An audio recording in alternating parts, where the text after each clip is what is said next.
aad u mahadsantahay Yaasiin booqashada aan ku joogno wadanka Kenya caasimadda Nairobi waa booqasho shaqo weeye waxaan u nimid inaan la kulanno bulshada qaybaheeda kala gedisan maadaama jaaliyad aad u badan ay degan halkan Soomaaliya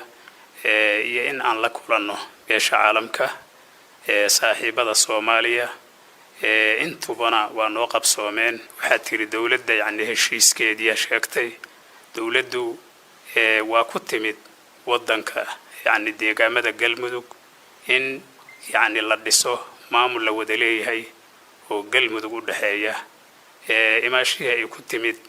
iyo heshiiskii lala saxiixday dawladda ka baxday maadaama dawladdu ka baxday oo ay burburisay دكتور شاكر waxaad sheegtay in dawladdu ay iyadu aad soo dhaweyseen iyaduna ay ka baxday ayadana dawladda iyo dadweynaha qaar kamid waxay leeyihiin adinka kaliya ayaa rabay inaad xukunka haysaan heshiisyadii adinka ka baxay arinta maxaad ka leedahay arinkaas ma ahan sidaas aad u tiri sida dhabtaahi waxa weeye oo marqaatiga leh dawladda federaalka Soomaaliya ayaa ka baxday ka bixitaankeedana waxa ka dambeeyay ujeedooyin gaar ah وأيضا إسكال هذا وضبطه يكرر حيسي وأيربت قلمدو إنه كقبسته وجدوين كاس أيانا قلمدو كلاجيي وإن مثلاً بمدحوينه دولة قبلات كقلمدو يمدحوينه كحجان هي عاصمة كردستان يعني كلفتي وأنا وأن مدحوينه أها مدحوينه كحجان كي جناوها محمد شوكة برلمانكي دمان كل جو يعني كمان أنت كلنا وحي كسوجيهن deegaamada Galmudug ay ku sugan yihiin waxaan rajaynaynaa biidnillahi alkariim in ay siday u difaaci jireen dadkooda iyo deegaankooda ay u difaacaan oo ilaaliyaan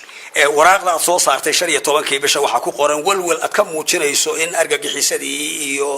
xaq jirkii dadkii aad la dagaalanteen dib loogu beerayo arinta maxaad ku cadeynaysaa waxaan ku cadeynaynaa fantasiyaha ay dhigaan shabaabku iyo xaradheere iyo ka dhigeen deegaamada xukuumaan markii dawladda federaalka Soomaaliya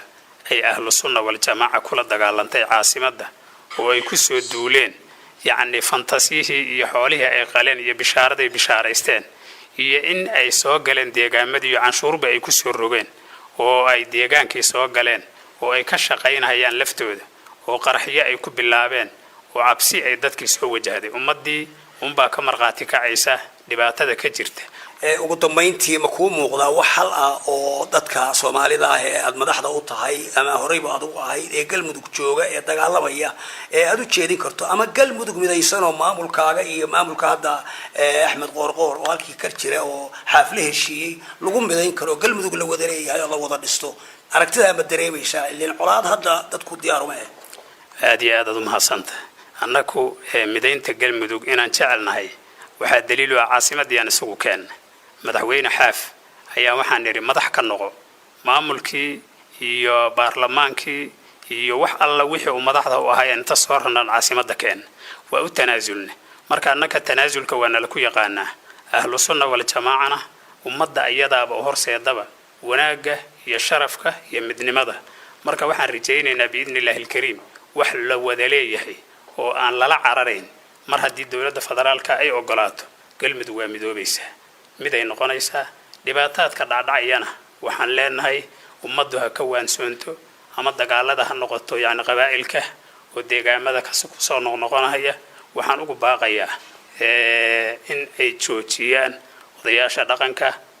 haweenka culimaa diinka dhalinyarada ciidamada dhammaantood inay dhex galaan ilaaliyaan oo ka hortagaan taas